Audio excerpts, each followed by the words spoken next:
So, Stephen, tell me about him. Everything up to date? Yes, he's CP, visits every 10 working days. It's a bit odd, I'm not really sure what to do. Mum's engaging really well. School attendance is a little better, but still not great. What school is it? St Joseph's. There's a contract of expectations around his dad.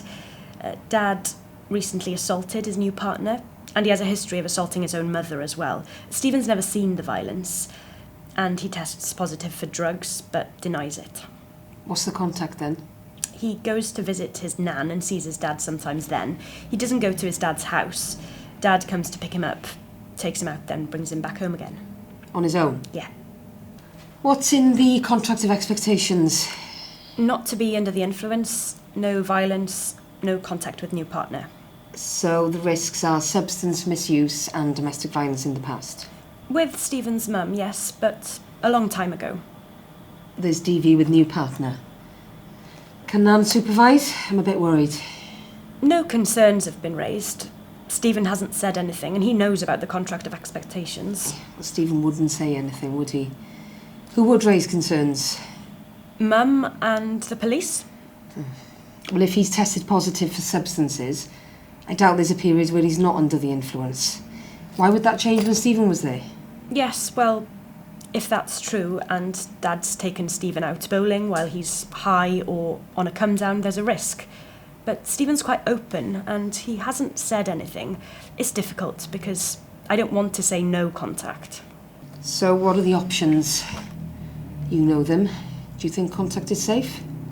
I don't feel I know enough about it. I want to make sure that I know it's safe. The drug service says Dad's doing really well. He's engaging, he's out of prison. All right, that's great, but they have different expectations from a risk assessment point of view. I think what we have here is a young child who's having contact with a violent person who uses substances. He hit his partner in public, so I think he's a risk. If there's any contact, it needs to be supervised. I don't think we should expect Stephen to say anything, because he loves his dad and he wants to spend time with him. And Mum and Nan can't safeguard. Start with supervised for an assessment period. Do Mum and Nan speak? Yeah, and I have told Mum that he uses. And Mum's all right with that, with Stephen going? She says Stephen talks about the activities they do together. It can be a positive then. I have to say, Mum's communication and engagement is much better. Home conditions are fine. I said to her if things didn't improve, we'd have to escalate to PLO again. I didn't want to, but she's absolutely cleared up the house and maintained it. So no concerns with Mum then? No. School attendance still isn't great. It's 82%. But the EWO says that's the school's problem. But Mum doesn't attend the core groups. Why? I'm not sure. She said transport was an issue, but when I went to pick her up, she didn't answer the door. How many has she not attended? She hasn't attended at all in the last 6 months. I think she used to attend before that. So she's had support from services, but not got the insight. Sorry, Sophie, I need to answer this. Hello? Yeah. Okay.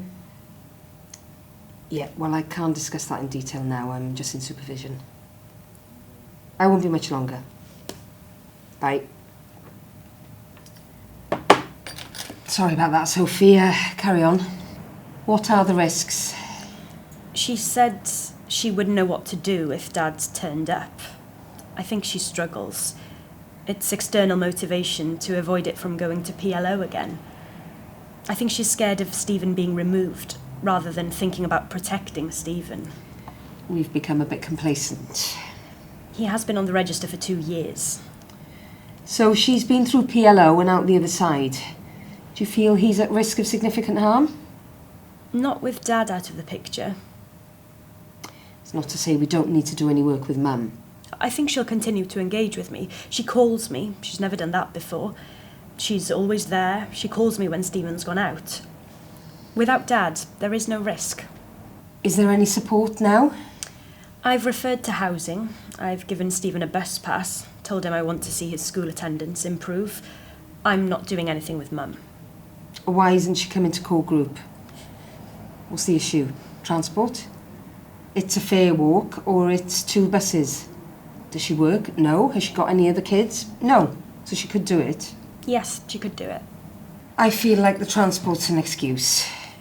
It's not okay to not turn up to 6 core groups. She's used to it. It's been 2 years. I think we need to revisit the plan. I put a new plan in at the last conference. But she's not adhering to it. So what are you going to do? Why is his attendance bad? Why is she not worried about the father? And there's no support. I'll double check the plan. Okay, so actions. Review conference 30th of May. What'll be the outcome? Continued registration. I think we need to be going to legal, because we need to be seeing change if he's been on the register for 2 years and we're not. What other actions do you think? There's nothing health-wise. Mum's taken him to dentist appointments and she's engaged with the school nurse. Maybe it's about having a conversation with Mum about Dad's risk and seeing what she says. When was the last assessment? I'm sure I did one. Yeah, I thought you had, but the last one was 18 months ago. Okay, I'll do a new assessment and talk to Dad about supervised contact and the contract of expectations. Okay, anything else? No. Who's next?